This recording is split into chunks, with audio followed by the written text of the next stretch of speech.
ما بخير ما بخير رينازي ما بخير هر وقت هر دم وش خير شما سنيني شاري ما رندي هولي شما ما پرسين ما رندي هولي وشي كارو خباتي ملتي خود زوني خود تاريخي خود عرف و عادتي خود سمید ناسنامه خویا خیبتینه گرینه خبات کنه شاری ما ملت ما اوروزی program پر رو دیدین یونسکو لتو دیدین programu ku ma vizir ardıca او programu دیدین ما دست پی کردو ما دوام کنه شما پیروپیا انکرا خیرامه سلامتامه سارو و چمون میسرامه Euro programa hunci zazalarda parçalı yapı eserin yazarı kıymetlimiz Sayın Hıdır Eren, sosyolog Hıdır Eren hocamız konumuz olacak. Biliyorsunuz zazalarda parçalı yapı eserimiz 7 bölümden oluşmaktadır. Dün birinci bölümünü tartıştık. Bugün ikinci bölümünü tartışacağız ve önümüzdeki haftalarda da yine cumartesi, pazar arka arkaya 3. 4. Bölümünü tartışmaya devam edeceğiz. Biliyorsunuz aynı zamanda bizler parti olarak da yoğun pratik çalışmalar içerisindeyiz. 1 Eylül kongre sürecimiz var. Buna bağımsız olarak da onu da vurgulayayım. Şu an ekranda gördüğüm saygıdeğer derimizden Yılmaz Kanat hocamı görüyorum. Hoş gelmişsiniz. Sayın Yılmaz Kanat hocam, hoş gelmişsiniz. Evet, yorum yapın arkadaşlar. Ses geliyor mu? Ses nasıldır? Beni duyabiliyor musunuz? Yeterli midir bu ses? Mesafe nasıl? Değerlerimizden bugün Gançar hocamızı arkamıza aldık. Bu bir aydın programıdır. Aydınlarımızın programıdır. Dolayısıyla aydınlarımızın posterlerini almışız. Dün ölümsüz Faruk Eren hocamızın posteri vardı yayınımızda bugün. Kıymetli değerlerimizden, halkımızdan, aydınlarımızdan yine Gançar hocamız görünmekte.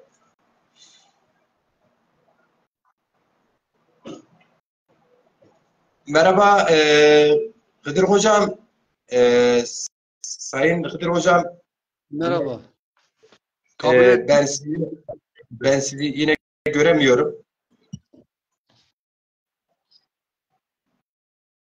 Evet, dünkü gibi. Aynen, yine aynı sıkıntı. Dünden bu yana herhangi bir değişiklik oldu mu telefonda? Yok, olmadı. Aynı noktada bağlanmışız değil mi hocam?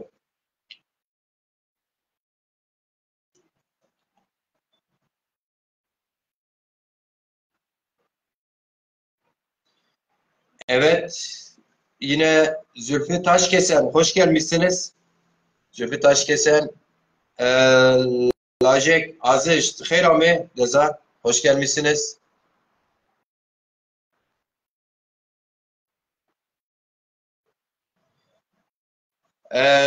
Ve C.G. Veli Antalya, merhaba Veli. Veli Bey, ne yapıyorsun, iyi misin? Siz de biraz zazaları yakından tanıyın Veli Bey. Veli Bey benim Antalya'da komşum, değer verdiğim bir esnaf. Kendisi yanlış olmasa Antalyalı, Türk kökenli bir vatandaş. Yanlışsam yorumlarla düzeltebilirsiniz Veli Bey.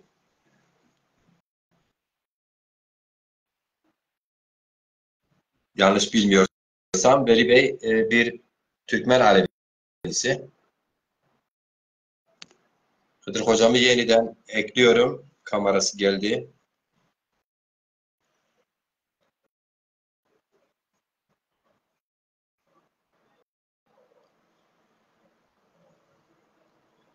Eyvallah Veli Bey, ben teşekkür ederim. Biraz yorum yap. Nasıl bugün bu yıl her sene olduğu gibi yine turizmciler ağlıyorlar mı? Turizmciler ne yapsınlar? Kiralar çok fazla yüksek. Oteller de almış başını gidiyor. Çok fazla pahalı olmuşlar. Turistler de e, bir değişiklik yok. Aynı turist geliyor. Hıdır hocam yine geldi ama eklenemedi bu sefer.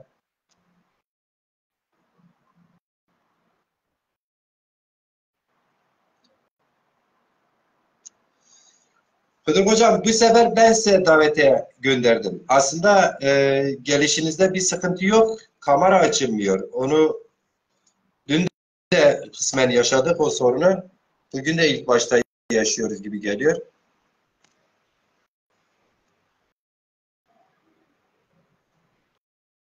Ben sizi ekledim hocam. Yine evet. Oh, ne güzel. Ne güzel. Sayın hocam hoş geldiniz. Çekirge misiniz? Vacık soğuk mudur? O vacık soğuk mudur havalar? Evet, bu akşam serin. İyi, güzel. Saygılar hocam. Hoş geldiniz. İyi akşamlar tekrar. Hoş bulduk. Hoş bulduk. Sağ olasın. Eyvallah. Nasılsınız? İyisiniz? Gününüz nasıl geçti hocam? Valla Doktor Kahraman Gündüz Kanat buradaydı. Öyle Bilirsin. mi? Evet. Dün de Evet, evet. zaten başımda oturuyordu. Evet. Programı sürerken o da yanımdaydı. Bugün de akşama kadar birlikteydik. İşte bir ziyaretler, yani bazı ailelere ziyaretlerde bulunduk. Bir o yıldırım çarpması olmuştu. Bir tanesi onun amcasının oğluydu. Öyle mi? Evet, onlara geçmiş olsuna gittik. Bir de o diğer yıldırım çarpan çocuğun geçmiş olsunu için gittik. Bir çocuğa da bisiklet süren küçük bir çocuğa da kamyon çarpmıştı. Onlara uğradık. Onun için bugün 4-5 tane köyü öyle dolaştık. Az önce geldim ben de. Başımız sağ Ya, olsun. Bu yıldırım onun çarpan Karaman vatandaşlar bildiler mi? kurtuldular. Bir tanesi biraz hala kendini toparlayamamış o yıldırım çarpanlardan. Diğeri daha iyi. Çocuğun da kafatasında zedelenmeler var ama beyinde bir şey yok. Yani şükürler olsun. Beyinde Şükürler bir olsun. durumu yok. Kahramanın da hepinize selamları var. İzleyicilere selamlarımı iletmeyi unutma dedi. Borcumu Eyvallah. ödemiş. Eyvallah. Selamı başımız üzerine. Yine yaralı vatandaşlara sağlık diliyoruz efendim. Eyvallah. Eyvallah. Sağ olasın. Hocam izninizle biz programımıza başlayalım. Evet. Bugün Zazalarda Parçalı Yapı kitabımızın 2. bölümündeyiz hocam. Burada ilk akla gelen bu bölümle ilgili Zazaların etnik kökenine dair 2 temel tez olduğu söylüyorsunuz bu 2. bölümde. Bu tezlerden biri Anadolu, diğeri ise Deylem tezidir. Anadolu tezi ile ilgili ileri sürülen argümanları nelerdir hocam? Evet. İki tane temel tez var sizin de belirttiğiniz gibi. Kitapta da zaten sözü ediliyor. Bunlardan Evet. birisi Anadolu tezi, biri de Deylem tezi. Anadolu tezini ileri sürenlerin oluşturdukları argümanlara bakacak olursak şöyle bir durumla karşılaşıyoruz. Anadolu tezine göre Zaza halkının kökenini kendi topraklarında aramak gerekiyor. Kendi topraklarıyla kastettikleri bu yukarı Fırat bölgesi. Hani dün sınırlarını çizdiğimiz, Evet. Zazalar nerede yaşıyor, bir anlattığımız bölgeden bahsediyorlar. Diyorlar ki kitle göçü henüz kanıtlanmadığı için Zazaların Deylem'den buraya geldiği doğru bir sav değildir. Zazalar buranın yerli halkıdır. yaşadığı yer yukarı Fırat bölgesidir. Bu tezi ileri sürenler Kemal Soyer, bilirsiniz zannediyorsam, özellikle Anadolu Aleviliği diye bir kitabı var. Evet. Orada bunu işliyor. Bünyamin Yıldız Zaza Halkının Kadim Tarihi adlı kitabında bu tezi işliyor. Son olarak da Hüseyin Duman Sümer'den bu yana Zazalar adlı kitabında, hani Mazzaza, Evet. küçük bakımda yayınladığı kitabı bilirsin. O da orada bu tezi işliyor. İleri sürdüğü argümanlara gelince onları kısaca şöyle sıralayabiliyoruz. Şimdi bunlar daha çok şeyden gidiyorlar. Özellikle Kemal Soyer ile Bünyamin Yıldız etimolojik tarihlerde bulunarak da bu tezi işliyorlar. Yani tezlerinden birisi, argümanlarından birisi o. Yani bazı sözcükleri alıyorlar. Evet. O sözcüklerle benzer bir ilişki kurup işte bu sözcük şu anlama geliyordu gibisinden açıklamalarda bulunuyorlar. Aslında üçünün de ortaklaştığı nokta şu: Bizans'ın Hristiyanlığı resmi olarak, yani resmi din olarak, hani 300'lü yıllarda, milattan sonra 300'lü yılda İznik'te yapılan toplantıda Hristiyanlık kabul ediliyor ya Bizans tarafından resmi olarak. O dönemden özellikle 300'den 600'lü yıllara kadar o Hristiyanlığın Anadolu'da yaygınlaştırılması söz konusu. Bunu da baskıyla kabul ettiriyorlar. Biliyorsunuz böyle din geldi, hoş geldi, sefa geldi, başım üstüne geldi diye karşılanmıyor. Çünkü sonuçta insanların ondan öncesinde bir inançları var. O inançlarını bırakıp yeni bir inancı kabul etmek de o kadar kolay değil. Anadolu'da tabii birçok halk buna, birçok inanç grubu buna dirense de uzun süre direnemiyor ama yukarı Fırat bölgesi buna direniyor. Direnç gösteriyor. Yani Zazalar direnç gösteriyor. Yani bu tezi ileri sürenler işte o bölgede Zazaların o tarihlerde yaşadığını ileri sürüyorlar. Yani milattan sonra 300'lü yıllarda orada varlar. Yani İznik'te hani bu söz konusu toplantıda Hristiyanlık kabul ediliyor. Bizans'ın resmi dini olarak. Buralarda Bizans'ın denetiminde ama yukarı Fırat halkı bunu kabul etmiyor. Zaten biraz sonra söyleyeceğim. Bunu ta Sümerlere kadar dayandırıyorlar. Yani bu tezi savunanlar Sümerlerin, Hititlerin, Hattillerin, Hurrilerin hepsinin Zazalar tarafından oluşturulduğunu, Zazaların onların devamcısı oldukları tezini ileri sürüyorlar. Dolayısıyla o toprakların yerli halkları oradalar. Hristiyanlık kabul edilince bunlar onu kabul etmiyor. Hristiyanlık kabul etmiyor. Hristiyanlık kabul etmeyince de Bizans İmparatorluğu bunları alıp Batı Anadolu'ya, hatta Trakya'ya, işte Avrupa'nın belli kentlerine sürgün ediyor. Yani Avrupa'ya kadar da sürgün ediliyorlar yani. Avrupa'ya kadar. Bu tezi ileri sürenlerin görüşü bu. Evet. Bu benim görüşüm değil. Ben sonuçta bir sosyoloğum, bir araştırma yapıyorum. Bu tezi ileri sürenler ne diyor? Öbür tezi ileri sürenler ne diyor? Onları tartışıyorum. Onları okuyucuya sunmaya çalışıyorum. Bunun hangisinin daha mantıklı olduğuna okuyucu karar verecek sonuçta. Kesinlikle. Dolayısıyla şöyle bir tez. Yani Batı Anadolu'daki Aleviler olsun, işte Trakya'da Avrupa'daki Taşiler olsun, bunlar aslında yukarı Fırat'tan göçertilen Zazalardır. Tez böyle. Muhtemeldir ki yine bu teze göre yukarı Fırat bölgesinden buralara yerleştirilen Alevi nüfusu birlikte yaşadığı diğer toplumları da etkiledi. Dahası Asya'nın derinliklerinden kopup gelen, buralara yerleşen toplulukları da etkiledi. Hatta onlarla bir harmanlaşma oluşturdu.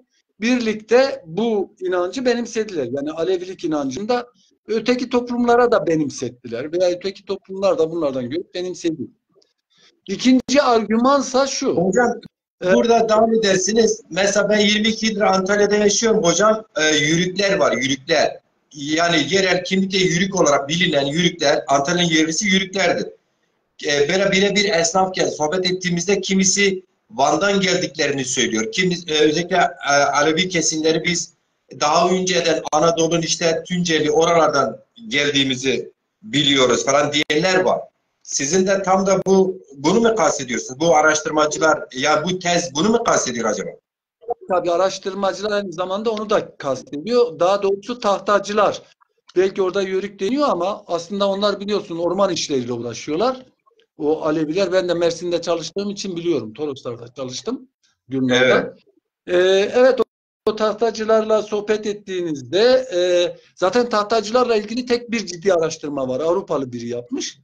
O da onların Türk olmadığını söylüyor. Anladım. Ama adamlar Türkçe konuşuyor. Biliyorsun yani. Hatta şeyleri de renkleri, gözlerinin biçimleri falan da Orta Asyalılara benziyor aslında. Hiç de biz Dersimlere benzemiyor. İşin Aynen. doğrusu. Ben onu diyordum, siz tamam Dersim'den geldiğini falan söylüyorsunuz ama iyi de bize hiç benzemiyorsunuz. Yani o gözlerinizin şekli, surat şekli, şakak kemiklerinizin çıkıklığı falan Orta Asya insanına daha çok benziyorsunuz diyordum. Neyse, ben bu tezde neler savunuluyor, hangi argümanlar, onları anlatmaya çalışıyorum. Dediğim gibi ikinci argümanda etimolojik incelemelere dayandırılıyor. Üçüncü argüman kültürel bağlama dayandırılıyor. Dördüncü argüman gelenek göreneklere dayandırılıyor. Beşinci argümanda hukuk sistemine bağlandır. Hukuk sistemiyle bir bağlantı kuruluyor. Şimdi kültürde şu yapılıyor. Deniyor ki işte e, örneğin Hititlerde cinsel eşitlik var. O ne demek Sonra cinayet. hocam ben onu kitapta okudum. Hakikaten ne demek? Onu biraz açar mısınız? Yani cinsel eşitlik dediği şunu söylüyorlar. Diyorlar ki Alevilerde kadın erkek eşittir. Yani Anladım. böyle erkek egemen kültür çok baskın değildir. İşte anne kültü bayağı gelişkindir. Dolayısıyla burada bir cinsel eşitlik var. İşte bu cinsel eşitlik Hititlerde de vardı. Bu Zaza kültüründe de var. Sonra Anladım. işte Hititlerde cinayete ödenen paranın farklılaşması var. Yani kısasa kısas yok. Yani ben senin kafanı kırdıysam onun Sen bedelini onun bedelini ben sana ödüyorum, bir de devlete ödüyorum. Ama bir süre sonra Hititler devlete ödemeyi ortadan kaldırıyorlar. Devlet ne anladım. alakası? Devletin kafasını kırmadı ki. Hasan Veri'nin kafasını kırdı. O zaman Hasan parayı Veri'ye versin diyor. Bunu da Zaza geleneklerinde var deniyor. E, Bu tezde bu argüman da kullanılıyor. Hocam Ondan sonra oradan devam edin. Oradan devam edin. Özür dilerim. Yani bizde şey vardı. Geçmişte diyelim ki bir köy ile diğer köy arasında bir kavga olduysa bizim köy diyelim ki komşu köyden birini vurduysa komşu köyde intikam almak için mutlaka zaman, fırsat ararlardı. Bu bizim Zazaların kültürü mü? Onu mu demek istiyorlar? Yoksa bu kıstasa kıstas dediği kendi işini kendin gör. O muydu? E, bu şunu nasıl söyle bir sistem? şunu söylüyorlar. Birinin, hani siz o köyden birini öldürdünüz. O Evet. köyde sizden birini öldürüyorsa o değil, onu demiyor. Anladım. Diyor ki siz o köyden birini öldürdüyseniz işte cemaat toplanır, cemaat toplanır. Yani Alevilikteki gelenek anlatılıyor. Alevilikte öylesi bir şey vardır. Birine zarar verdiğinizde o zararı maddi olarak ödersiniz. Kısasa Evet. kısas değil. Yani hani o sizden birini öldürdüyse siz de gidip ondan birini öldüreceksiniz değil. Yani cemaat hukukuyla bunu meseleye çözüm getirirler diyorsunuz. Çözüm getirmek işte onunla bağlantılı olarak ileri sürülüyor. Diyor ki orada böyleydi, bizde de böyle, öyleyse işte biz oradan geliyoruz. Anladım. O şekilde bir bağlantı kuruluyor. Bir diğer şey Sümerce'nin kadim Zazaki dilinin akrabası olduğu ileri sürülüyor. Sümerce'nin, yani Sümer. Sümer dilinin kadim Zazaki dilinin, yani Zazaca'nın akrabası olduğu. Buna da kimi söz benzerliklerinden hareketle söyleniyor. İşte deniyor ki Zazaca'da tir oktur, Sümerce'de de tir oktur. Zazaca'da ga öküzdür, Sümerce'de de ga öküzdür. Ya da nan na ya da na anna, yani ana tanrıça. Evet. Ya da işte Hadad Dağı, fırtına tanrısı. Yani işte Hadad Dağı işte bizdeki Huda'dır denir. Ya da Hoda'dır ya da Hüda'dır diye anlatılmaya çalışılır. Yine bu dil benzerliğinde şahıs zamirlerinin benzerliği ile sesli harflerin durumu karşılaştırılıyor. İşte bunlar benzer diyor. Öyleyse bu bununla bağlantılıdır diyor. Yine hukuk sisteminin ruhunu Alevilerdeki eline, diline, beline, düsturuna bağlı olduğu temel argüman bu. Yani temel argümanlardan biri bu. İnançlarında diyor ki Sümerlerin inançlarında ana tanrıça ile Zazalardaki kadının rolü örtüşüyor. Yani kadın hani Zazalarda önemseniyor ya. Evet. İşte biliyorsun mesela bir kavga olduğunda işte kadın leçeğini çıkarır başından atarsa yere kavga Yani ortaya atarsa, ortaya giderse, erkek kavga eden erkekler arasına girerse. Evet. mesela yani. Ama o gelenek Zaza var hocam ha. O gelenek hala var. Bugün de var. yani o gelenek Sümer'de var demek istemiyorum ben. Öyle demiyorlar Evet. zaten. Ben şeyi anlatmaya çalışıyorum.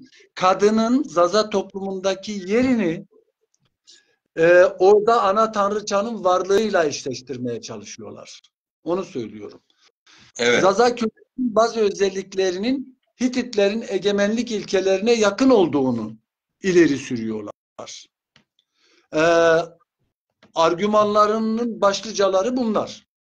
Bir diğer argümanları ise örgütlenme konusunda. Bu tezi ileri sürenler diyorlar ki Hurri Mitani örgütlenmesi bir Zaza örgütlenmesidir. Hurri Mitani örgütlenmesi bir Zaza örgütlenmesidir. Ve Zazalar Hititlerin, Hurrilerin ardıllarıdır. Dahası Sümer'den bu yana Mezopotamya'da kurulan tüm uygarlıkların atası Zazalardır. Zazalar. Anladım. Bu tezde. Evet. Yani Anladım. kısaca argümanlar bunlar. Tabii onu merak edenler Ama bu kitabı alır. tezde bir ayrıntı daha var. Yani bu teze göre o zaman Zazalar geçmişinden bu yana Alevilik var Zazalarda. Tabii. Öyle mi? Yani bu teze göre öyle tabii. Tabii. Peki bu tez biraz da gerçekçi değil mi? Yani gerçekten Alevi toplumunda kadın erkek eşitliği geçmişten bu yana var. Yani kadın yani biz Zazalara genelde var. Mesela biz Sünniyiz. Karabuçak. Biz bu özellikle şeyh, cemaatler bizim köylere gelmeyene kadar bizde komşularımız geldiğimizde kadın erkek iç içe otururdu. İç içe paylaşırdık. Sohbet ederdik. Cem ederdik. Cemaat ederdik. Ama bu giderek 1970'li yıllarından sonra 50'lerden başlayan 70'li yıllarından sonra özellikle 82, 83, 84 giderek 90'a doğru tırmandığımızda kadınlarımızda kılık kıyafet değişikliği, örtü değişikliğinden tutalım her yönüyle yeni bir asimilasyon, yeni bir anlayış, yeni bir kimlik ile ne yaptılar? Dışarıdan çok tanıdığın, sürekli gördüğün bir erkek bile geldiğinde misafir odasına, sırf erkeklerin girebildiği yere. Kadınlar ise kadınla birlikte gelmişse komşu, o da hanımının misafiri olarak kadınların ortak oturdukları odaya giderlerdi. İster 3-4 saat kalsınlar, ister 1 saat kalsınlar böyle bir duruma neden oldu. Böyle bir sebebiyet verdi. Yani Haremlik gibi. aynen öyle. Yani peki bizde de varken bu ve giderek halen değişiyorsa, dönüşüme uğruyorsa bu birinci tez, Anadolu tezi bir gerçekliğe parmak basmıyor mu, ifade etmiyor mu? Senin bahsettiğin Alevilik konusunu devletleri de işliyor. O da eskiden beri Alevi olduklarını söylüyor. Anladım. Yani Yani orada iki tez arasında bir çelişki yok. Orada da mesela Alevi Zeydi Devleti'nden bahsedilir özellikle. Yani anladım. Alevilere karşı örgütlenmede Deylemistan'da kurulan Alevi Zeydi Devleti var mesela. O da Ben, öncesi İslamiyet öncesinde tüm Zazaların Alevi olduğunu, Goranların da Alevi olduğunu, işte şu anda Ehli Hak olarak İran'da anıldıklarını vesaire. O da aynı şeyleri söylüyor aslında. Sadece birisi Deylem'den buraya geldiklerini söylüyor. Öbürü diyor yok efendim diyor. Deylem'den gelmediler, buradaydılar. Bir de Deylem tezi, Deylem kökenli olduğunu söylüyor. Anadolu tezi bunu şeye bağlıyor. Ta Sümerlere, yani Mezopotamya'da kurulan bütün uygarlıklara bağlıyor. Yani bütün uygarlıkların aslında kurucuları Zazalardır demek istiyor. Hocam burada az bir şey daha kalalım. Mesela Diyarbakır'da epey çocukluğumdan beri gidip geliyorum. Dayılarım orada falan. Daha sonra oradan evlendim, gittim, geldim. Kültürel faaliyetler, örgütlemeler için gittim, gelmişim, çok kalmışım. Orada Diyarbakır'da Sümerlerden kalan halen şeyler var, işaretler var. İşte bu beden dediğimiz, Diyarbakır beden dediğimiz her bir köşesinde batıya, güneye bakan kısımlarında işaretler var. Yine çift başlı kartal var. Biri karanlığı, biri aydınlığı temsil eder. Yine o cami dediğimiz, şu an camiye çevrilen, Hazreti Ömer'den sonra camiye çevrilen o ibadethanelerde sütunun biri siyah, biri güneş rengi var. Yani biri geceyi, biri gündüzü. Biri aydınlığı, diğeri karanlığı. Biri doğuyu, biri batıyı. Anlamlar yüklenmiş. Yani her figürde, bu mimaride bile bu var. İşte kimileri bu Sümerlerden kalma ve Hitit dediniz, bir de Horiler var. Bunlar Zaza kültürdür diyorlar. Biraz buna bir yorum getirebilir misin hocam? Yani ben yorumdan öte şöyle, şimdi ben o tez ne diyor onu anlatıyorum. Diyorum ki bu tezin argümanları bunlar. Ama senin dediğini eğer açıklamamı istiyorsan şöyle açıklarım ben. Evet. Şimdi e, Pomakları mesela sana örnek vereyim. Pomakları. Evet. Pomakların Anadolu'ya gelişleri çok yakın bir tarih. Yani 1870 Osmanlı-Rus Savaşı. Değil mi? Oradan Evet. kaçıyor. Osmanlı da bunları getiriyor. Frigyalıların, Lidyalıların yaşadığı yere yerleştiriyor mesela. Şimdi yarın öbür gün, yani bundan bir 100 sene sonra veya 200 sene sonra Pomaklar kalkıp ya biz Frigyalıların devamcısıydık mı diyecek. Anladım. Sizden önce, Zazalardan önce bu topraklarda bir sürü uygarlık yaşamış. Anladım. Eğer şunu iddia ederseniz biz bu toprakların yerlisiydik, hiçbir yerden gelmedik derseniz evet hakkınız var. Sümer'de sizsiniz, Urartu'da sizsiniz, Hitit'te sizsiniz, Hatti'de sizsiniz, Hurri'de sizsiniz, Mitanni'de sizsiniz. Eskiden beri eğer hep buradaydıysanız. Ama yok, başka bir yerden kalkıp buraya geldiyseniz, yani mesela Türkleri örnek verelim canım. Evet, Yani evet. Türkler Anadolu'nun yerli halkı mıdır? Türkler de böyle bir şey Değil. söylemiyor. Onlar da yok biz yerli halkıyız demiyor. Çok uç milliyetçi Türkler dışında kimse bunu söylemiyor. Uç milliyetçi Türkler diyorlar ki Adriyatik'ten Çin denizine kadar biz bu toprakların eski sahibiyiz.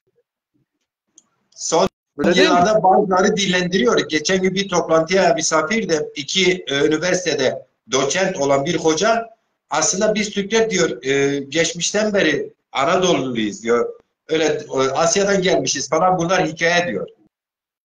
Eyvallah. Yani eğer bir Türk öyle bir tez savunuyorsa biz Anadolu'nun yerli halkıyız. Adriyatik'ten Çin'e kadar zaten bu topraklar bizimdi deyip bunu ciddi ciddi savunuyorsa Anadolu'da kurulan bütün uygarlıklarda onun da bir rolü vardır elbet. Anladım.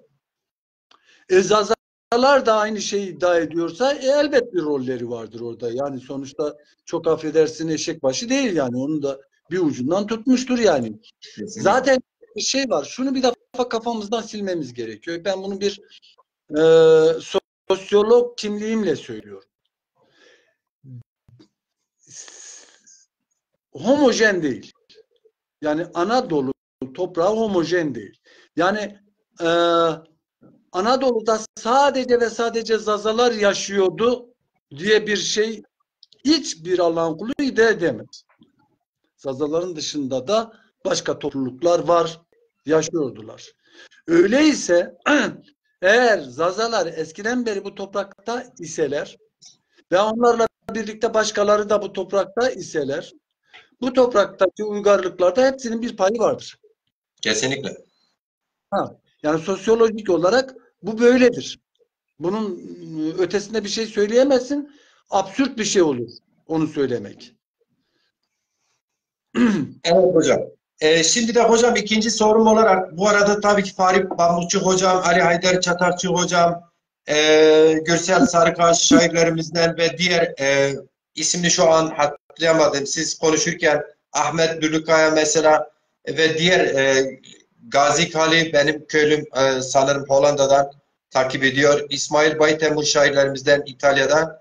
İbrahim Bukan Zaza Derbingöl Başkanı Gökhan Zengin Avrupa'dan Dezapar aktif üyesi ve çalışanı. Yine Makbule Dersim bizi takip ediyorlar. Tek tek hoş gelmişler. Gavan Zaza benim dayı oğlu. Ali Sanlı yine Adana'dan ama Siverekli. Dezapar üyesi bizi takip ediyor. Ramazan İremet, sanırım Faruk İremet'in yakını olması lazım. Mehmet Ali Şanar hocam bizi takip ediyorlar. Heylana Kebir Heylan yani Elazığ'dan bizi Emrullah Bulanık bizi takip ediyor. Yine bizim beldeden. İbrahim İlhami Çağrıtekin Başkan, Dezapar Genel Başkanı bizi takip ediyor. Fatma Malkoç şairlerimizden Ankara'dan bizi takip ediyor. Hepiniz sefalar getirmişsiniz. İsmini okuyamadım, görmediğim arkadaşlardan beni affetsinler. Biliyorsunuz Zeki Düşkün Diyarbakır'dan bizi takip ediyor. Sayın Hıdır Eren hocam, sosyolog kıymetimiz Hıdır Eren hocama soru sorarken kendini tam olarak ifade etsin diye ben sizlere eğer yorumlarınızı okuyamıyorsam bunun nedeni budur efendim.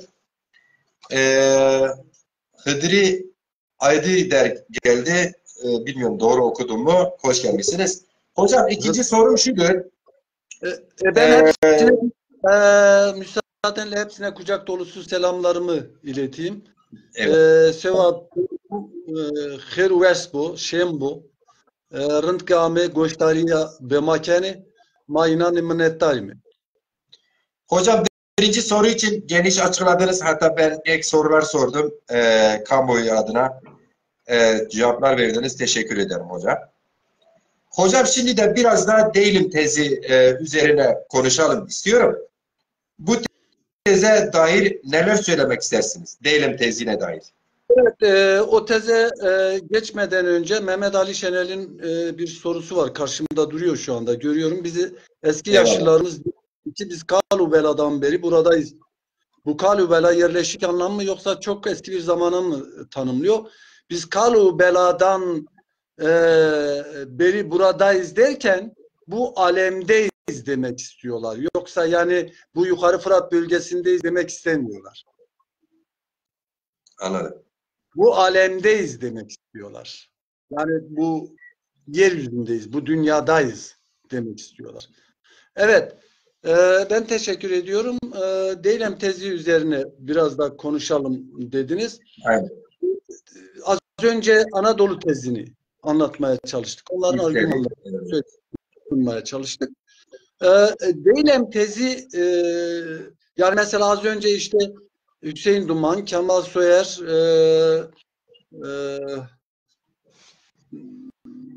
hocamın adını unuttum.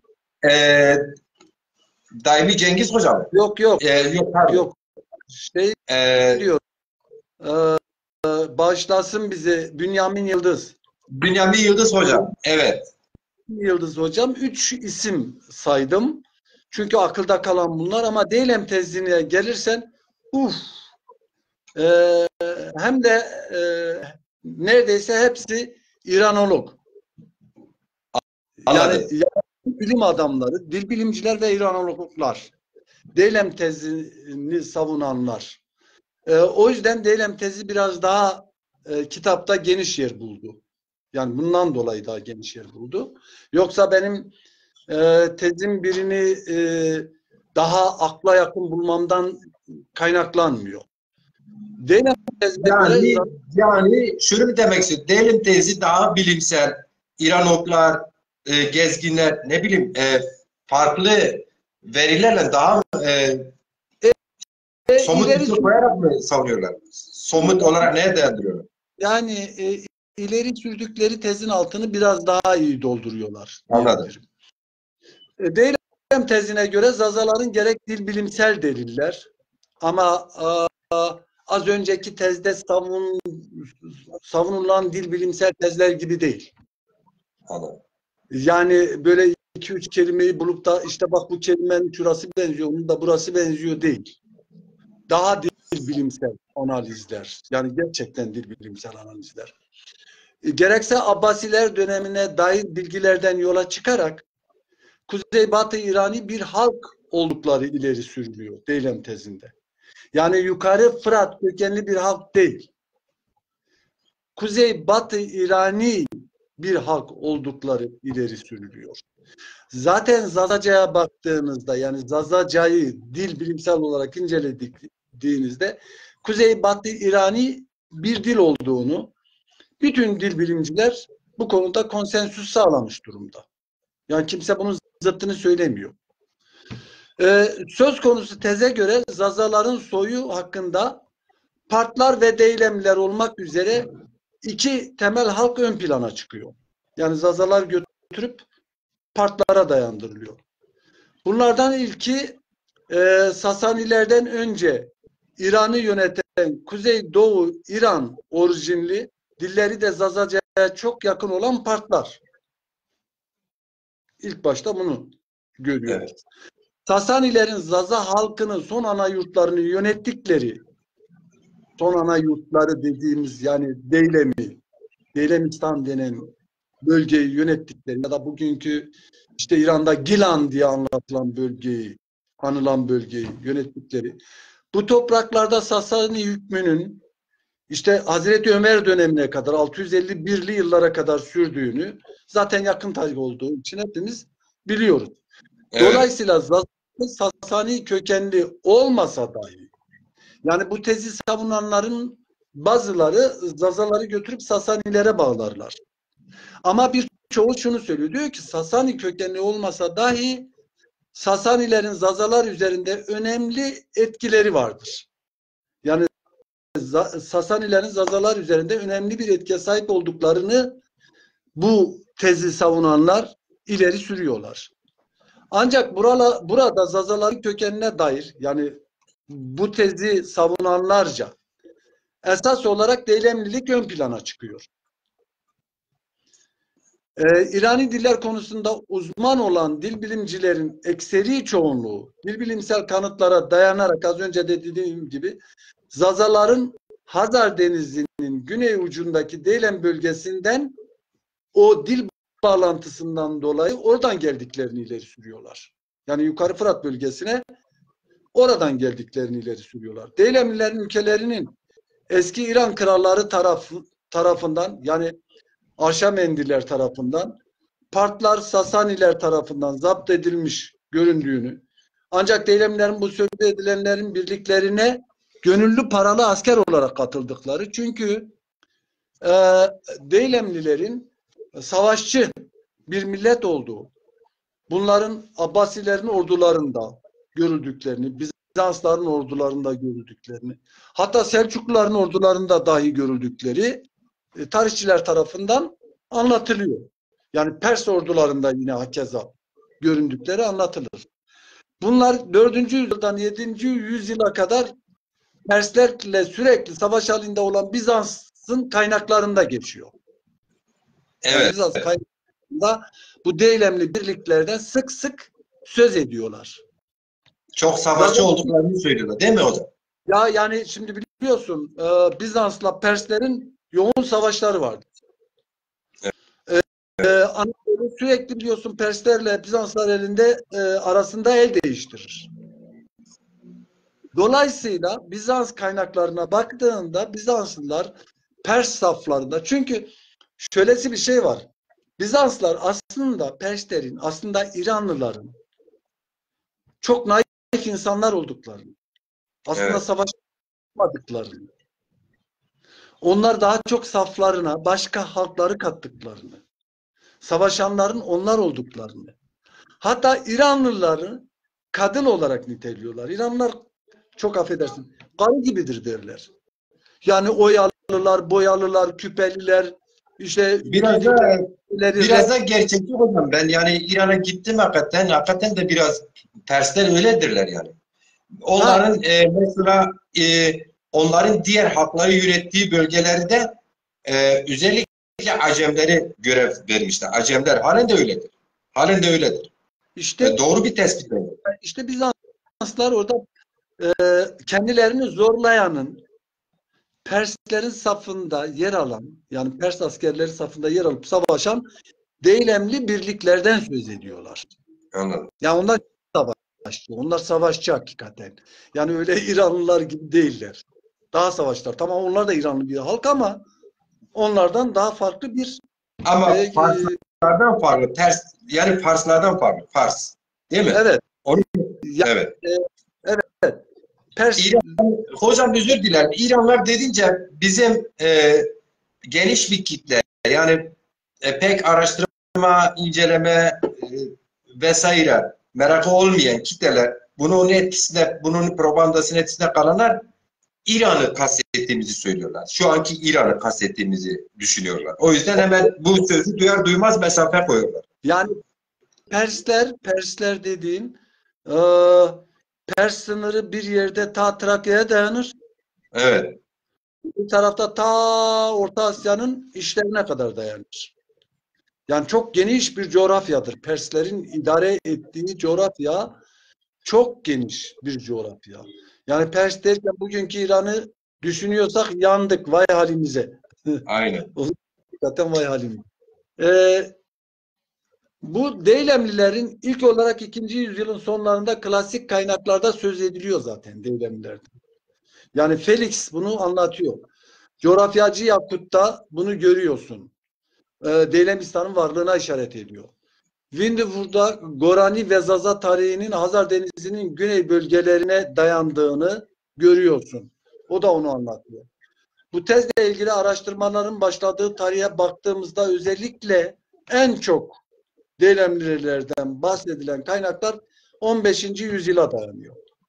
Mesela Müslüman coğrafyacı ve tarihçi Hamdullah Mustafavi Deylemitleri gayrimüslimler ve müşrikler olarak niteliyor. Burada konuşulan Deylem diliyle Zazaki arasında da çok yakın ilişki olduğunu söylüyor. Yani bu tarihçi. Dolayısıyla bunların söylediklerine baktığınızda işte Zazaca şu anda nerede konuşuluyor? Yukarı Fırat bölgesinde konuşuluyor değil mi? Ama Evet. Deylem konuşulan dil ile, hatta o Zazaki demiyor, Dımili diyor. O dil ile işte şu anda diyor Dımililerin konuştuğu dil birbirine çok benziyor, çok yakın diyor. Deylem için bir başka argüman ise Gorani Hevrami. Evet. Bu linguistik, antropolojik ve tarihsel ilişkilere yapılan atıflarla bu tezi anlatanlar da aynı şeyi söylüyor. Yani biraz önce söylediğimiz gibi. Deylemlilerin batıya doğru olan kısmı diyor Zazaları oluşturuyor. Doğu, yani bu tez, bu Hevrami, Gorani Hevrami tezi. Batıya doğru olan kısım Zazaları oluşturuyor. Doğu ve güneye doğru olan kısım da Goranlıları oluşturuyor. Yani orada kuzenler ya da amca çocukları Ha, Deza dediğimiz birbirine kopuyorlar. Deza Jübnani. Aynen. Bunu anlatıyor.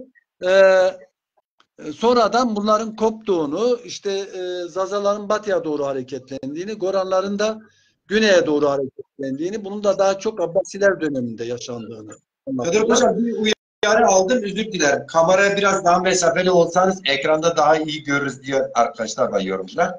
Ben uzaklaştım. Sesim geliyor değil mi? Geliyor. İyi. Yani Sesiniz geliyor sizin. Tamam hocam. Öyle bir öneri var. Biraz daha kamera çok yakın duruyorsun. Ekran doluyor herhalde. Biraz uzak durayım diyorlar değil mi? Evet, ben uzaklaştım. Sizin sesiniz geliyor. Buyurun devam edin hocam. Sesim geliyorsa uzaklaştım şu anda. Ses geliyorsa sıkıntı yok öyleyse. Evet, süper. Ses süperdir. Bu tarih bilgilerin yanı sıra benzer politik olsun, sosyal olsun, kültürel olsun gelişmeler de bu halkın Deylem bölgesinden geldiğine işaret ediyor. Yani baktığınızda gördüğünüz şey bu. Zazalar ile Goranların çevrelerindeki komşularından ayrı birer halk oldukları noktasında birçok araştırmacı olsun, dil bilimci olsun, İranolog olsun hemfikirler. Şimdi dolayısıyla burada özellikle burada Anadolu tezi ile Deylem tezi çatışıyor. Yani eğer siz Yukarı Fırat bölgesinin yerleşik halkı iseniz, az önce Mehmet Ali Şenel'in söylemiyle Kalu Bela'dan beri burada yaşıyor iseniz, sizin Goranlılarla bu ilişkiniz nereden geliyor? Yani coğrafik olarak çok mu uzak hocam? Yani çok da yakın değil. Çok çok uzak da değil ama çok da yakın değil. Yani o zaman senin hemen yanındakiyle gramatik olarak senin dilinin uyuşması gerekiyor. Niye ta Deylem'deki adamla uyuşsun? Öyle değil mi? Yani bu şurada şunu demek istiyorum. Sizin daha çok kurmancla iç içe yaşıyorsa gramatik olarak daha yakın olmanız gerekiyor. Kastınız değil mi hocam? Ya da Türklerle. Evet. Evet, onu söylemeye çalışıyorum. Eyvallah. Goran çevrelerindeki komşularından ayrı birer, yani Zazalarla Goranların kendi çevrelerinde yaşayan halklardan daha farklı ama birbirine çok yakın iki halk olduğu dil bilimci ve antropologlar tarafından destekleniyor bu görüş. Ve şöyle diyor, mesela onu okuyayım sana. Tüsker şöyle bir şey söylüyor. Diyor ki onların kabile sistemi, yani Goranlarla Zazaların kabile sisteminden bahsediyor. Onların kabile sistemi kültürün içinden derinden kökleşmiş olup çevredeki toplumsal sistemlere göre farklı özellikler gösteriyor diyor. Bu argümanlar en azından Kurmancilerden ve Soranice konuşan Kürtlerden Zaza ve Gorani halkının bağımsız olduğunu gösteriyor diyor. Yani çevredeki dil, grameri, kültürü, gelenekleri, kültürel gelenekleri, bayramlarıyla bir bütün olarak birbirinden ayrı olduğunu gösterir. Bilimsel olarak. aynen. Şimdi, bunların ışığında şunu sıralayarak bu Deylem tezinde noktalamak istiyorum. Çünkü bayağı uzadı. Şimdi bu Deylem tezini, hani biraz önce dedim ya, dil bilimciler, antropologlar, İranologlar bunu ileri sürüyor dedim. Kim bunlar? Mesela Lerch, mesela Adranik, mesela Karl Anders, Friedrich Karl Anders, mesela Haddank, mesela Winfur, mesela Joyce Blow, mesela Ehsan Yarsater, mesela Olson, mesela Vahman, mesela Astaryan, İzadi, yani Kürt yazarıdır, biliyorsun İzadi, Kürt tarihçisi. Evet. Ondan Darnik Astaryan, Ludwig Paul, Hayek, Sone, ondan sonra Andreas Christensen, Lenz, Minorski, mesela Minorski Kürtlerin Kürdolojinin babası olarak bilinir. Öyle değil mi? Minorski Deylem tezini savunur aynı zamanda. Lockwood, Mackenzie, David Neil, ondan sonra Kippert, Henrik Böckler, Arkelova, bunlar yani uzayıp giden bir listedir. Kitapta var o. Bir tablo olarak verdim ben onu. Evet. Onu gördüğüm tabloda bu adamlar Zazaların Deylem kökenli olduğunu, dillerinin de Deylem kökenli bir dil olduğunu, Kuzeybatı İrani bir dil olduğunu anlatıyorlar. Bu sıraladığım, tablosunu verdiğim insanlar. Yani bu dil bilimciler ve İranologlar ileri sürdükleri argümanlara baktığımızda bu iki tezden, yani Anadolu ve Deylemlik tezlerinden Deylem tezinin daha güçlü olduğunu görüyoruz. Şimdi biz tarafsız olarak iki tezi masaya yatırıyoruz, inceliyoruz.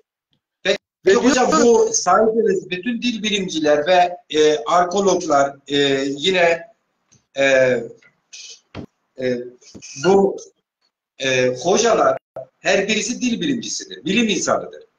Ve geneli de isimlerini arka arkaya okuduğunuzda geneli de yabancı, Rus, İngiliz, Alman vesaire. Bunların içerisinde var mı Kürt kökenli, Fars kökenli, Türk kökenli bu iddiaları bilimsel olarak? Tabii Fars kökenli var, Kürt kökenli var. İşte Kürt kökenli mesela İzadi. Evet. Örneğin. Olmaz mı? Burada bu teze göre Zazaların hani denmişti ya kitle göçü ispatlanmadı. Yani Anadolu tezini savunanlar onu söylüyor. Diyor kitle göçü ispatlanmadığı için diye özellikle vurgu yapıyor. Ama bunlar da diyor ki hayır, kitle göçü var diyor. Doğudan gelen Türk ve Moğol akınları, güneyden gelen Arap akınları, aynı zamanda göçebe Kürtlerin akınları, yani Toros ve Zagros Dağ sırasının üzerinden gelen hareket etmeler sonucunda Zazalar batıya doğru, Goranlar da güneye doğru göçmüştür diyor. Yani böyle bir göç hareketinden bahsediyor bunlar. Batıdan ve güneyden gelen tazikler sonrasında kuzeybatıya yönelen Zaza halkı Fırat ve Dicle suları alanında buldukları güzel meralara yerleşiyorlar. Mesela bu Mackenzie'de de var. Bu kitle göçü. Ludwig Pau'da da var. Hague'de de var. Evet. Evet. Peki hocam, teşekkür ederim. Geniş değerlendirdiniz. Evet. Aslında ben bu tezi söyleyeyim. Sen bir şey soruyorsan söyleyeyim. Yoksa yani bu tez için bu kadar konuşma kafidir. Tez için diyorum. evet, bu tez için bence de kafidir ama şöyle devamında bu kitabınızda bu Deylem tezini özellikle üzerine çok durduğunuz için son olarak aslında bir soruyu yani bir soruda iki soruya cevap verdiğiniz için hocam. Evet. Bir yapacağım bir şey yok ama izleyiciler, takip edenler bilmiyorum soru sordular mı? Sormak istiyorlar mı? Biz soru sorma bölümüne geçebiliriz bence. Eğer bu Deylem teziyle ilgili bir ekleyeceğiniz bir şey yoksa. Mesela burada bir soru daha var. Peki hocam teşekkürler diyoruz. İşte peki hocam diyorum, Zazaların etnik kökenine dair ileri sürülen tezler ve devamında Deylemliler konusunda daha bir bütün olarak işte Anadolu'ya kadar gelen Zazalarla ilgili neler söylenebilir falan. Evet, İsterseniz yani Deylem'den Anadolu'ya evet. günümüze kadar olan serüvenden bahsediyorsun. Aynen hocam. Evet, olur. Onun ardından bunu da kısaca biraz isterseniz anlatayım. Bu serüveni. Aynen. Bundan sorulara geçebiliriz dediğiniz gibi. Ya şimdi tarihe bakıldığında Zazalar asker bir toplum. Biraz önce söyledim. Çevrelerinde kurulan güçlü beylikler olsun, imparatorluklar olsun, onların ordularında yer almışlar. Abbasi ordularının neredeyse vazgeçilmezleri olmuşlar Abbasiler kurulduğunun ilk 5 yılında. Şimdi bu arada yabancı olanlar için söylüyorum hocam. Abbasiler dediğimizde Arapları mı kastediyoruz? evet. Tamam. Evet. Abbasi hanedanının ilk başlarda örgütlenme yaptığında, şimdi şunu birçoğumuz biliyor. Emevi dönemi, yani Ümeyye ailesi dönemi çok baskıcı bir dönem. Özellikle Ali oğullarıyla Ümeyye ailesi arasında sıkı bir çatışma var. Ali Ümeyye ailesinin zulmünden kaçan Ali oğulları, Ali evlatlarının sığındıkları yer Horasan denen bir bölge. Ve orada da özellikle Deylem bölgesi. Oraya Yani sığınıyorlar. Yani Zazaların, Goranların, Talişlerin bulunduğu bölgeye sığınıyorlar. Ve orada da doğal olarak Emevilere karşı bir örgütlenme içine giriyorlar. O günlerde bir de orada oluşan Zeydi devleti var. Alevi Zeydi devleti var. Dolayısıyla orada korunmaları daha kolay. Korunuyor olabilmeleri. Bunların bu örgütlenmeleri sonunda Abbasiler, aslında Abbasilerin kurucuları Ali oğullarından yana görünüyor ilk başta, ama Abbasiler iktidara geçtiğinde, yani Emeviler yıkılıp yerine Abbasiler geçtiğinde Ali oğullarına Emevilerden daha düşmanca davranıyorlar. Hatta Sünniliği Emevilerden daha fena savunuyorlar. Dolayısıyla Alevi kimliğinde olan Zazalarla, Goranlarla, Talişlerle Abbasiler arasında bir sürtüşme başlıyor. Çünkü öncesinde bu halklara geldiklerinde şunu söylüyorlar. Diyorlar ki biz Emeviler gibi yapmayacağız. Fetih'e katıldığımızda fetihte elde edilen ganimetlerden kim katılmışsa fetih'e herkese vereceğiz pay. Çünkü Emeviler Arap olmayanlara fetihten ganimet vermiyorlar. Yani İlem Arap orası. Arap milliyetçiliği var. Koyu Arap milliyetçiliği var. Evet, evet. Gerçekten ilk 5 yıl fethiye katılan herkese fetihte elde edilen ganimetlerden pay veriliyor. Ama 5 yıl sonra bunu bozuyor. Daha katı, daha rigid bir Sünnicilik ve Arap milliyetçiliği başlıyor. Böyle olunca da aralarında çatışma başlıyor. Hatta mesela o çatışmaların birinde 850'li yıllarda eğer Ermeni kralı Gagin olmasa belki de Goranlarla Zazaların kökünü kazıyacaklar Abbasiler. Ve orada Kürtlerle beraber savaşlarında çok vahşi halinde o gelenek var onlarda. evet. Daha çok işte Arap milliyetçiliği yapmaları bunları iyice onlardan uzaklaştırıyor. Abbasilerden uzaklaştırıyor ve Abbasilerle bir çatışma yaşanmaya başlıyor. O çatışmada işte dediğim gibi Talişler, Goranlar, Zazalar bir cephede ve Ali soyundan olanlar bunlarla bir cephede. Abbasilerle Kürtler bir diğer cephede. O zaman işte özellikle Deylem'den Anadolu'ya doğru bir göç hareketi başlıyor. Yani göç hareketi sadece ve sadece 1200'lü yıllarla sınırlı değil. 850'li yıllarda başlıyor gelmeye. Mesela bizde Dersim'de Dersimi aşiretler vardır bir. 12 tane Dersim aşireti vardır Doğu Dersim'de. Bir de Batı Dersim aşiretleri vardır. Batı Dersim aşiretleri dedikleri işte Koçgiri aşiretleriyle Ovacı, Kozak, Çemişgezek'teki aşiretlerdir. Bunlar daha çok Seydan ve Şıhasan'ın aşiretleridir. Bunlara göre o Dersim aşiretleri millet okandır. Çünkü onlar daha önce gelmiştir. Bunlar daha sonra gelmiştir. Yani Zazalar böyle bir defada hepsi göçünü yükleyip gelmiyor. Öyle değil. Aşama aşama, kısım kısım buraya doğru geliyorlar. Şimdi o bölgede özellikle Horasan hanedanlıkları Abbasililere karşı bir direniş cephesi oluşturuyorlar. Biraz önce bahsettiğim işte Talişler, Goranlar ve Zazalarla birlikte. Abbasilerin düşüşe geçtiği 9. yüzyılda Deylemli hanedanlar daha özgür hale geliyorlar. Hatta Irak ve İran'ın bir kısmını, Azerbaycan'ın neredeyse tamamını kontrol altına alıyorlar. Kendi kontrolü altına alıyorlar. Ama Moğol akınları bu durumu engelliyor. Yani bunların yayılmasını engelliyor. Moğol ve Arap akınlarına dayanamayan o Deylemli hanedanlar Azerbaycan'dan doğudaki dağlık alanlara doğru çekilmeye başlıyorlar. Mesela bunu Fransız bir yazar Cüneyt çok iyi açıklıyor. Yani oradan merakları okuyup görebilirler. Moğol ve Abbasi akınların yanı sıra tarihi ana vatanları İsfahan olan Kürtler İsfahan'dan Horasan, Abbasiler sayesinde kuzeye ve kuzeybatıya doğru hareketlenmeye başlıyorlar.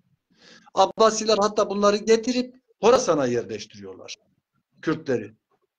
Böyle olunca Kürtlerin de tazikiyle Zaza ve Goran toplumu daha derinden etkileniyor. Çünkü yerinden, toprağından oluyor. Ve o baskı sonucu bu iki halk birbirinden kopuyor. İşte daha önce de bahsettiğim gibi Zazalar batıya, Goranlar güneye doğru iniyor. Kürtlerin kuzeye doğru olan bu göçünü Kürt araştırmacı İzadi de destekliyor. İslam, Roma, Yunan ve İran kaynaklarında da bunlar geçiyor. Bunları görüyoruz. Hani kitle göçü belli değildi deniyor da halbuki o kaynak bunları çok rahat görebiliyoruz. Özellikle o ilk hareketlendiklerinde Zagros dağlarına mekan tutuyorlar. Ama Kürtlerin taziki sonucu Zazalar Kürtler tarafından daha da batıya doğru itelenmiş oluyor. Hatta birçok tarihçi işte Kürtlerin Zazaların ana vatanına adım adım yerleştiklerini anlatırlar. Yani böyle de bir gerçeklik var. Yani Kürt göçü aslında Zazaları bir yerde kendi topraklarından ediyor. Yani Zazaların göçüne de sebep oluyor. Anladım hocam. Dolayısıyla özet olarak şunu söyleyebiliriz. Tarihi ana vatanı Kuzey İran olan Zazaların yani Deylem olan Zazaların muhtemelen tarih içerisinde kimi dönemler çünkü orası Horasan eyaleti yani bu Kömürhan Köprüsü'ne kadar olan Horasan eyaleti. Horasan eyaletleri içerisinde hareketli olduğu Kömürhan Köprüsü'ne kadar mı dediniz? bu evet Horasan Yani dediği Malatya'daki Kömürhan Köprüsü'nü mü kastediyoruz? Oraya kadar Horasan eyaleti mi? Tabii yani bizim şu anda yaşadığımız yer geçmişte tarihte bahsedilen Horasan'dır. Anladım hocam. Anlatabildim mi? Evet. Yani sen biraz önce bir şey dedin ya dedim Persler deyince bugünkü İran'ı anlıyor insanlar. Evet. Öyle değil. Horasan içerisinde hareketleniyor aslında bu topluluk. Yani doğudan bir tazik geliyor, batıya doğru, batıdan bir tazik geliyor. Mesela batıdan Bizans istilası geliyor, seni doğuya itiyor. Doğudan Moğol istilası geliyor, seni batıya itiyor. Güneyden Kürtlerle Arapların tazikiyle kuzeye doğru iteleniyorsun. Yani kitle sürekli hareket halinde. Yani topluluklar hep böyle. Bu sadece Zazalar için geçerli değil ha. Bu bütün toplumlar için böyle. Kendilerine en son gelip yerleştikleri yerde bugünkü Yukarı Fırat bölgesi. Burayı kendine Peki hocam yurt burada şu akla geliyor. Ben mi anlamadım? Yani Kömürhan Köprüsü'ne kadar Horasan eyaleti ise bu birinci tez işlediğimiz konu işte Yukarı Fırat'ta zaten giriyor buralar. tabii. O Ama zaman şunu söylüyorum. İşte evet, yani ama eylemi reddetmesi doğru değil. anladım. Yani eylemi reddettiğinde olmuyor iş. İş sarpa sarıyor. Şimdi bu Horasan'dan geldik. Şimdi Horasan dediğim bu bahsettiğimiz Horasan var. İşte İran'ın doğusundan tut bugünkü İran yani doğusundan tut Fırat'a kadar olan yani Kömürhan Köprüsü'ne kadar olan Horasan eyaleti denen yer var. Bir de Orta Asya'daki Horasan var. Türklerin bahsettiği Horasan. Yani sen şimdi git Çepnilerin içine Karadeniz'de Çepniler derler ki biz Horasan'dan geldik. Anladım. Biz de diyoruz biz Horasan'dan geldik. Ama bizim Horasan'la onların Horasan dediği yer aynı yer değil. Yani Farklı. Biz Horasan derken aslında şeyi kastediyoruz. Şu anki Gilan denen bölgeyi kastediyoruz. Yani Hazar Denizi diyoruz. evet. Anlatabiliyor muyum? Yani şimdi mesela sen Dersim diyorsun. tarihi Dersim dediğinde tarihi Dersim'in alanı daha geniştir. Ama Dersim dediğinde bugün iç Dersim'i anlıyoruz. Zaten iş Dersim'in gerçek ismi yerelde Mamikiye'dir hocam. Bizim tarih Dersim dediğimiz Muş Ovası'ndan başlıyor ta Toşker'in şeye kadar, Malatya'ya kadar geldi. Kömürhan Köprüsü'ne kadar geldi. Eyvallah. Eyvallah. Yani kavramları netleştirmek lazım anlaşabilmek için. Kavramı netleştirmezsen hakikaten o zaman anlaşamayız yani. Ya şu anda Vartolu adam kendine ben Dersimli demiyor mu? Ben Dersimliyim diyor. Öyle Aynen. değil mi? Ama burada iç Dersim'de çünkü lokale doğru geldikçe iş daralıyor. Mesela Ovacık'tan birisi benim çocukluğumda Mamik'e gittiğinde bizim yaşlarda Elson Dersim. Elson Dersim. Tabii. Yani Ovacık Dersim olarak görmüyor. Ovacıklı da Van Dağı'nın etrafını Dersim olarak görüyor. Yani. Anladın mı? Yani dolayısıyla kavramlar önemli, evet. Şimdi yukarı Fırat bölgesini kendine yurt edinen bu Deylem kökenli Zaza halkı gerek onlardan önce yaşayanlar gerekse kendilerinden sonra gelenlerle bir harmanlama oluşturduğu muhakkaktır. Çünkü sosyal bilimler böyle düşünür yani. Başka bir türlü düşünemez. Yani siz hiçbir yerde böyle saf kalmazsınız. Karışırsınız. Muhtemelen bu halk daha Bizans döneminde Anadolu'nun çeşitli yerlerine din dışı bir halk olarak, hani o Anadolu tezini söyleyenlerin dediğini söylüyorum. Din dışı bir halk olarak görülüp sürülmüş olabilir. Bu mümkündür. Oradaki halklarla bir harmanlama yaşamıştır. Deylem'den gelen de buradakiyle bir harmanlama yaşamıştır. Anlatabiliyor muyum? Evet. Sonra ne oldu? Dolayısıyla Deylem'den gelenle işte senin biraz önce bahsettiğin Antalya'daki Yörük ya da Tahtacı Evet. aynı olduklarını söyleyebiliyorlar.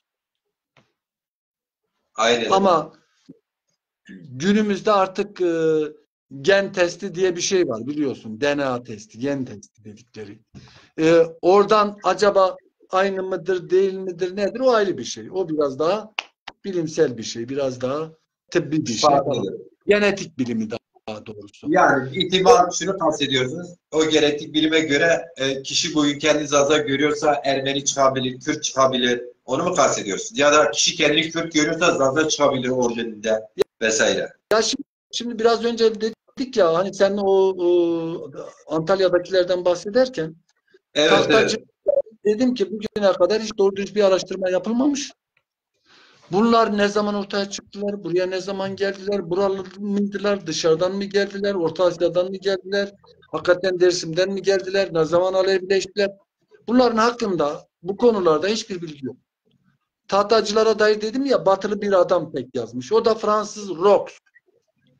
Ona ait tek bir elle tutulur bir araştırma o adamın araştırması.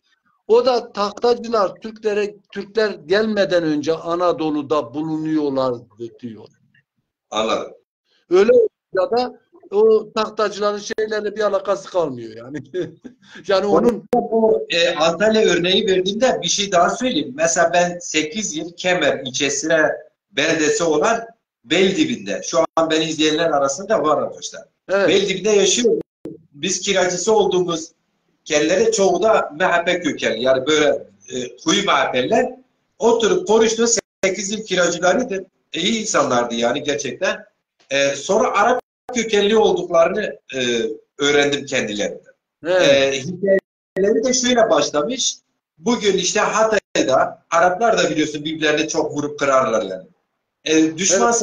sahibi olmuşlar. Kayıklarla Akdeniz'i orada kayıklara binmişler. Tesadüfen bu tarafa çıkmışlar. Gelmiş de kimse yok bu ormanlık alanlarda. Kendileri önce çadır kurmuşlar. Sonra ev derme çapma. Sonra bu coğrafya Osmanlıların denetimine girince de yavaş yavaş şimdi koyu MHP'li olmuşlar. Türkler. Şimdi kendilerine Türk desen ki Arap küsüyorlar, kızıyorlar yani. Ben bazen takılıyorum, tabi olmuştum ya. Ya Arap sen de git işine bak diyordum. Doğru söylüyorsun. Şimdi Evet. işte Bu Osmanlı'nın oluşum dönemine baktığında hani o serüveni anlatıyoruz ya. Evet. Bu serüvende bakıyorsun ki daha çok Alevi nüveler hakim Osmanlı'da. Özellikle ilk kuruluşunda. Muhtemelen işte bu Alevi olan aşiretler Osmanlı'yı desteklediler. Alevi felsefesini de Osmanlı'nın içine taşıdılar. Ta ki Fatih Sultan Mehmet'in İstanbul'u fethine kadar. Aynen. Çünkü o güne kadar bunlar bir çadır devleti aslında. Osmanlı İstanbul'u fethettikten sonra aslında bir yerleşik devlet haline geliyor. Yani bir saraya sahip oluyor. Ondan önce Selçuklar'da Konya var. Konya dışında bütün bağlı üç beylikler hep çadır hayatı var. Doğru hocam? Yani çadır devletleri var, evet. Evet, evet, evet. Bu tarihten sonra Osmanlı artık aşiret sisteminden direkt bürokratik devlete dönüşüyor. Bir Aynen. devlet merkezileşirse, bürokratik devlete dönüşürse o devlet için aşiretler birer tehdittir. Çünkü aşiret Evet. özelliğini sever. Aşiretin o zaman ne yapılması lazım? Tasfiye edilmesi lazım, dağıtılması lazım. Bu kitapta ileriki bölümlerde var zaten. Ayrıntılı değerlendiririz orada. Aynen öyle. Evet, şimdilik Hocam, sorular varsa soruları alalım. ben çok çok teşekkür ederim. Eminim bu program defalarca YouTube'da burada orada takip edilecek. Ben üzerinde duruyorum. Pazartesidir yarın. Bilgisayarımda artık bana bildirimler geldi. Direkt YouTube'da canlı yayın yapma imkanına sayı olarak ulaşmışım. O birkaç ayar var. Onları ayarladıktan sonra önümüzdeki haftalarda direkt YouTube üzerinde. Çünkü YouTube'da yaptığımız zaman bu diğer sosyal ağlara da paylaşma şansın var. Şimdi burada sadece burada kalıyorsun. Sonra da ancak kopyalayarak oralara atabiliyorum. Bazı sosyal ağlara da atamıyorsun uzundur diye. Teşekkür ederim. Şu an bu saate kadar bizi izleyen, takip eden her bir vatandaşa, her bir kıymetlimize ayrı ayrı teşekkür ederim. Ben bir bakayım. Birkaç yorum vardı, soru var mı yok mu bilmiyorum. Soru varsa arkadaşlar sorularınızı alalım. Yoksa programımızın saati dolduğu için doğrusu. Ben size bu kitabı ayrıntılı olarak defalarca okumanızı öneriyorum. Şerif Bozluk Han, hoş gelmişsiniz. İmam Belge hoş gelmişsiniz efendim. Ben bir bakayım. Roşan Hayik hocam hoş gelmişsiniz. Hasan Hayri Kurun hoş gelmişsiniz hocam. Ramazan İremet tekrar okumuştum. Hoş gelmişsiniz.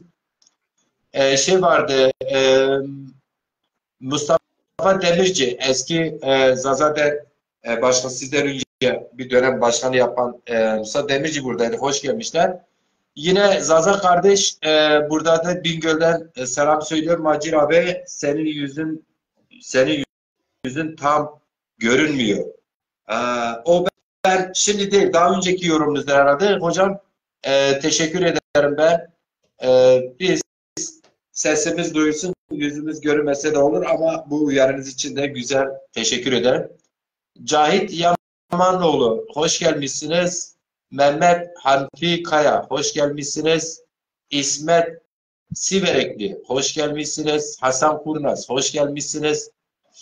Saratil Yıldız Bremen'den benim köylüm Kirvem hoş gelmişsiniz. Yüksel Batu Bey hoş gelmişsiniz. Nusrettin Çiçek hoş gelmişsiniz. İlhan Özdemir Beldelimdir hoş gelmişsiniz. Mustafa Demirci hocayı söylemiştim. Okan Eroğlu hoş gelmişsiniz. Fahri Pamuçuk hocam güzel temelleri var saygıyla sizi selamlıyorum. Mursel Fırat hoş gelmişsiniz. Ali Ekici hoş gelmişsiniz. Zaza Pres hoş gelmişsiniz. Ramazan Gürbüz yine Beldelimdir. Hoş gelmişsiniz. İlhami Batıray Beldelimdir. Hoş gelmişsiniz. Evet ben bu şimdiye kadar isimlerini okuyabildiklerim ve tekrar selamlıyorum hepinizi. Ben herhangi bir soru görmüyorum. Mehmet Ali Şanar hocam bize teşekkür ediyor. Umarım ve bilirim, eminim de güzel bir program çıkardık. Dün yaptığımız program, tam ben bugün baktım, 2300 civarında insan tarafından görülmüş. Yani programlar beğeniyle ölçülmez. 2000 küsür, ölene kadar 2200 küsür insan programı görmüştü. E, ve bu programı YouTube, Gahan TV kanalına da atıyorum zaten. Üye olanlar orada da tekrar başından itibaren zamanı varsa alıp programı izleyebilir. Hocam, uzattım. Özür dilerim. Son sözleriniz varsa alayım, programı kapatıyorum hocam. Soru görmedim. Vallahi soru yoksa çok diyecek bir şey de yok. İlgiyle bizi izleyen arkadaşların tümüne sevgi, saygı, hürmetler iletiyorum. Herkese iyi geceler diliyorum. Ve suvar biri rınki ame gosne maser mare gösteri kerda. İlk este ma estimi. Yani biz onlarla birlikte varız. Ben yeni başlık açmıyorum. Ben sen aşiretini soracaktım size. Değindiniz. Kimlerdi bunlar falan. Ama onu bir sonraki programda ilk girişte ben not alayım. Onu soracaktım. Baktım ilerlemiş program. Hocam saygılar. Bu saate kadar bizi sabırla takip eden, not alan, yorumlarıyla katılan bütün hocalarıma, bütün vatandaşlara selam, saygılar ve sevgilerimi iletiyorum. Bir başka programda, bir başka faaliyette buluşmak üzere efendim. Size de çok çok teşekkür ederim. Sayın kıymetlimiz, buradan Uvacık'a selamlar. Yarın sabah Uvacık suyundan benim için bir yudum içerseniz mutlu olurum. Özellikle ziyaretgah, o tam böyle dağın dibinde akan sular var ya hocam. Mavati çime. Ma sarjörüz var. Çime av, zaf çime zafra. Av yeme ya. Ha. Ucana jo vurdiyes mavati çeng diyor. Çeng bir avuç, vurdiyes ikisi birlikte. Su içseniz mutlu olurum. Saygılar hocam. Eyvallah. Asma peynu khair bro. Hep razı bu. Hep razı bu.